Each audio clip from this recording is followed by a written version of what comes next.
It's a homicide by a police officer, and the police officer is still working. So just for your own mental preparation. I was unfamiliar with John Crawford's shooting, and it was in August 5th of 2014. He was 22 years old. And if that sounds familiar, Michael Brown was just 5 days later. And Eric Garner was about 2 weeks before, on July 17th. And it seems that while there just is a lot less reporting on John Crawford than those other two, especially Michael Brown, and a lot of the reaction to Michael Brown kind of inspired more pressure on this specific case of John Crawford's earlier. So he was on his way to, there's also, I will just say, I really tried to look at a lot of different information, and I don't know if that was a good or bad thing, because then it seems like there's a lot of conflicting facts. There could be something that I'm missing here in terms of whatever. Anyway, he was on his way to a barbecue, and he's on the phone with the mother of his children. At the time, he's in Walmart, and he goes to and sees this is in Beaver Creek, Ohio. It's outside of Dayton, and so he sees a pellet gun on the shelf that they sell at Walmart, and it was not in his case, and they sell it there. And he grabbed it and was, looking at it, whether he was looking to buy it or just kind of hang out with it, who knows.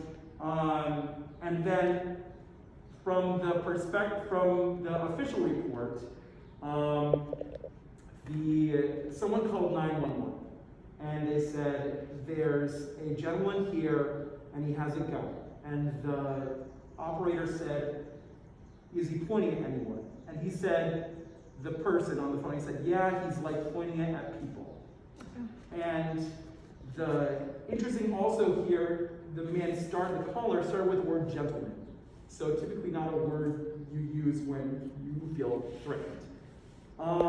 So the dispatcher told the police, and there was police officers right there. There was the police officer, Sean Williams, who kind of did his work in the back of the Walmart parking lot a lot of times, because it was like a quiet place where he couldn't be interrupted. So he was right there, and so he waited for someone else to come.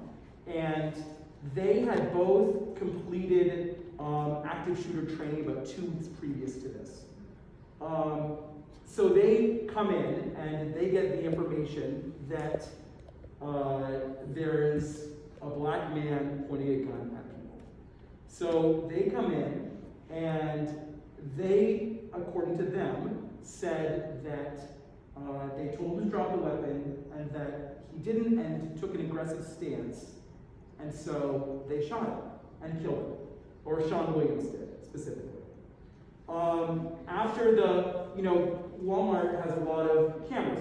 There was 204 cameras in this specific Walmart, and so they demanded to see the evidence of what it was, of the shooting.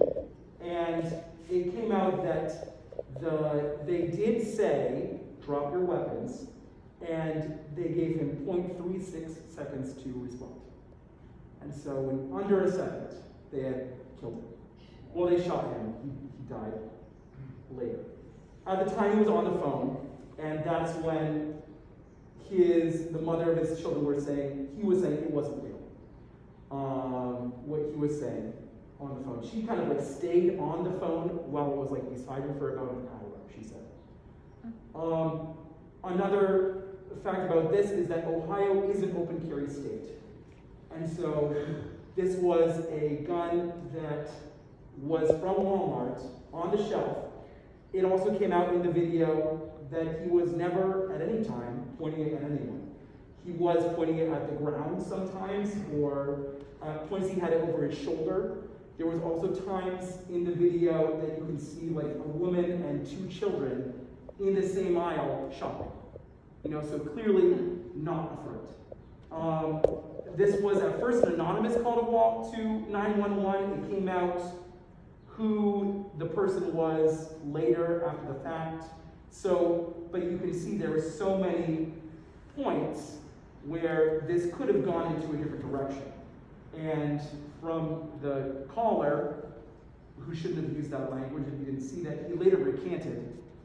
And then the dispatcher of not asking the people, and of course the police officers who didn't give really any time to respond. And the fact that Ohio is an open carry state. So even if it wasn't on I don't know the specific laws, what positions it had to be, but some person was interviewing his lawyer and they were like, if a rifle is strapped to his back, is that like an assault rifle? Is that okay? And the lawyer said, absolutely, 100% in Ohio, that's legal. And this was a pellet gun or a BB gun. I don't know if there's a difference in those guns. And they seem to be used interchangeably. So I don't know a whole lot about guns. I don't live in Ohio. Afterward, a grand jury declined to indict the two officers involved on the criminal charges. The city of Beaver Creek eventually settled civil claims for wrongful death brought by Crawford's estate. The U.S. Department of Justice conducted its own investigation. Sean Williams was put on leave until that point. That was from about 2014 until about 2017. The Department of Justice dropped the allegations in 2017, announced that it declined to